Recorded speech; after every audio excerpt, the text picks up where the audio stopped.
Good evening.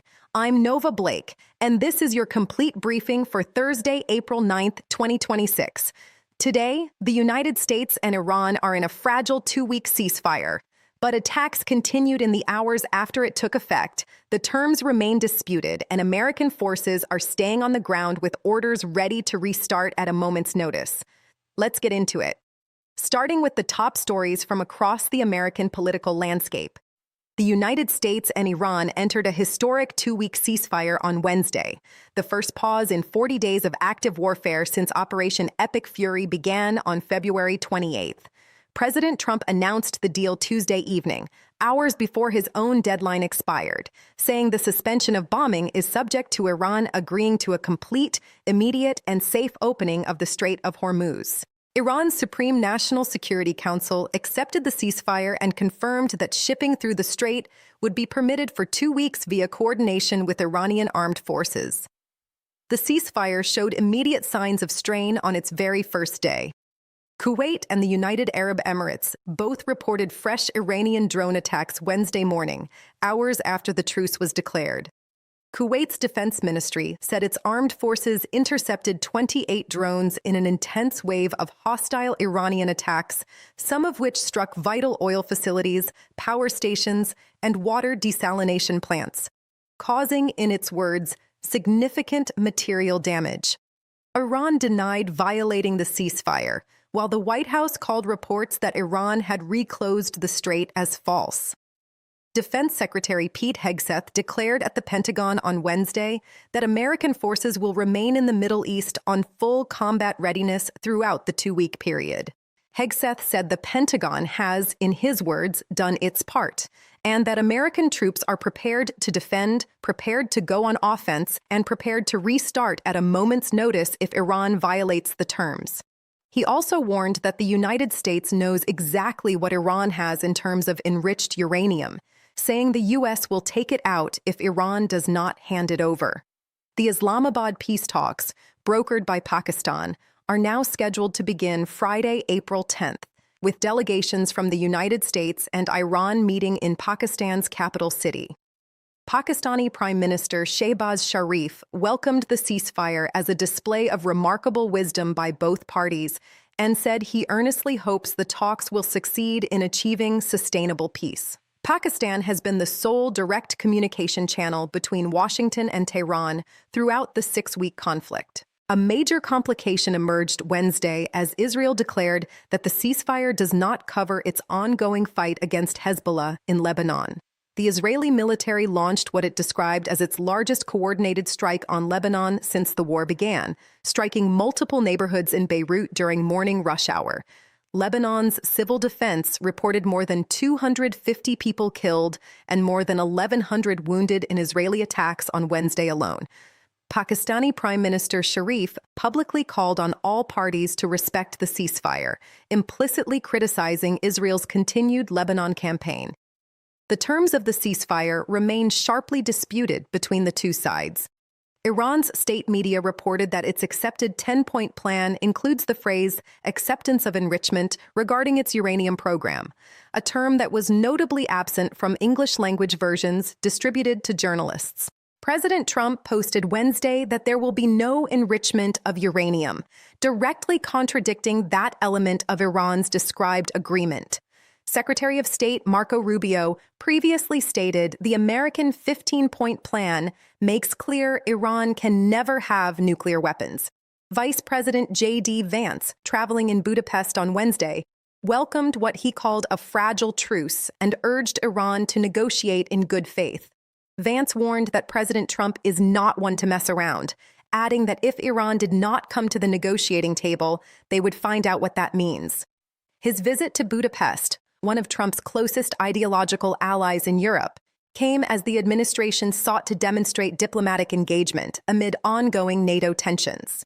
President Trump stated Wednesday on Truth Social that Washington would work closely with Iran, which he described as having gone through what will be a very productive regime change. Trump also said Iran had agreed there would be no enrichment of uranium, and that the United States would, working with Iran, remove all enriched material from the country. Iran has not publicly confirmed either of those specific commitments. Two commercial ships were spotted transiting the Strait of Hormuz on Wednesday morning, the first vessels to pass through the waterway since the war began. A Liberia-flagged bulk carrier and a Greek-owned bulk carrier made the crossing in the early morning hours following the ceasefire announcement. Before the war, the Strait carried roughly 20 million barrels of oil per day, along with one-fifth of global liquefied natural gas supply. Ship tracking data shows that 187 tankers laden with 172 million barrels of oil remain stranded inside the Gulf, waiting for conditions to clear.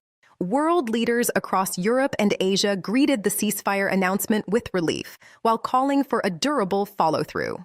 German Chancellor Olaf Scholz, British Prime Minister Keir Starmer, and Israeli Prime Minister Benjamin Netanyahu all praised the announcement. Bahrain announced it would reopen its national airspace on Wednesday, one of the first concrete signs of regional normalization. European Union Foreign Policy Chief Kaja Kallas called for sustained diplomatic effort to convert the pause into a permanent settlement. Now turning to Washington and the latest actions from the current administration. Here are 10 significant developments from the administration this week. President Trump announced the 2-week ceasefire in a Truth Social post late Tuesday, saying he agreed to suspend the bombing and attack of Iran, subject to Iran's complete, immediate, and safe opening of the Strait of Hormuz. He described the arrangement as a double-sided ceasefire and said that almost all of the various points of past contention had been agreed to between the United States and Iran. The agreement was brokered by Pakistan and will be followed by formal negotiations beginning in Islamabad on Friday. The United States military was given the order to cease all offensive operations against Iran, effective immediately following the ceasefire announcement, two officials confirmed. Defense Secretary Hegseth stated at a Pentagon briefing that American military forces remain in place and ready to resume combat operations at a moment's notice if Iran is found to be violating the terms. The Pentagon also confirmed it is actively monitoring Iran's enriched uranium stockpile and will take action if Tehran does not surrender it. President Trump declared Wednesday that Iran has undergone what will be a very productive regime change and that the country's defense industrial base has been completely destroyed. Defense Secretary Hegseth echoed that claim at the Pentagon, saying Iran can no longer build missiles, rockets, launchers, or drones, and that its factories have been, in his words, razed to the ground, set back in historic fashion. These claims could not be independently verified as of this broadcast, and Iran has publicly disputed them. The Trump administration is now pressing the Islamabad talks this Friday as the first structured diplomatic channel to convert the temporary ceasefire into a permanent settlement.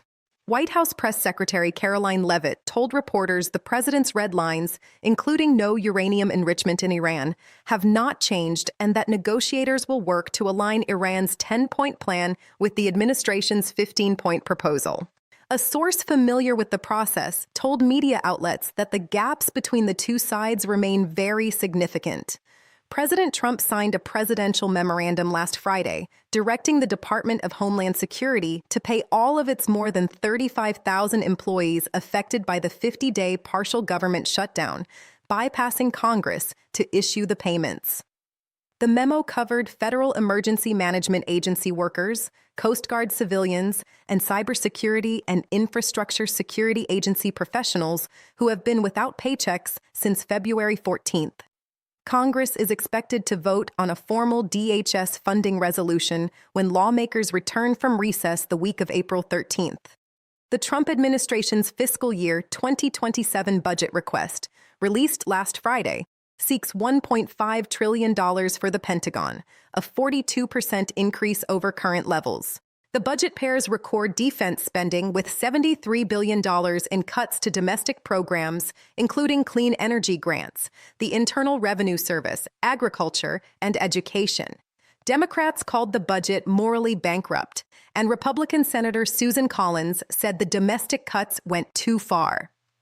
Defense Secretary Hegseth publicly stated Wednesday that had Iran refused the ceasefire terms, the next targets would have been Iranian power plants, bridges, and oil and energy infrastructure. Hegseth called the ceasefire a pause, not a peace, and reiterated that American forces are watching and ready.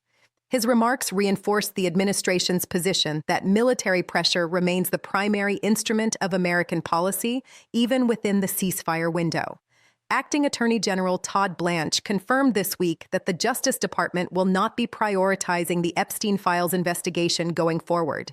The House Oversight Committee, in a bipartisan statement, said Congress will still require Bondi to testify under subpoena about her handling of the case.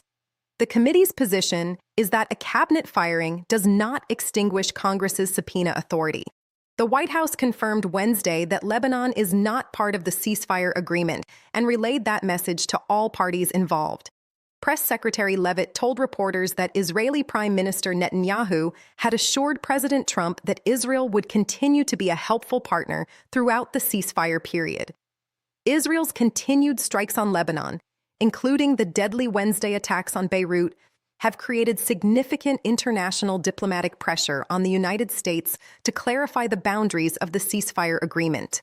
Oil prices fell sharply on Wednesday following the ceasefire announcement, with West Texas Intermediate crude dropping $18 to around $94 per barrel, a decline of nearly 16%, and Brent crude falling similarly to $93. Despite the sharp drop, both benchmarks remained significantly above their pre-war levels of around $67 per barrel. Natural gas futures also declined close to 5%, providing some relief to American consumers already facing gas prices above $4 per gallon. That's your full briefing for Thursday, April 9th, 2026. I'm Nova Blake. Stay informed, stay ahead. We'll see you next time.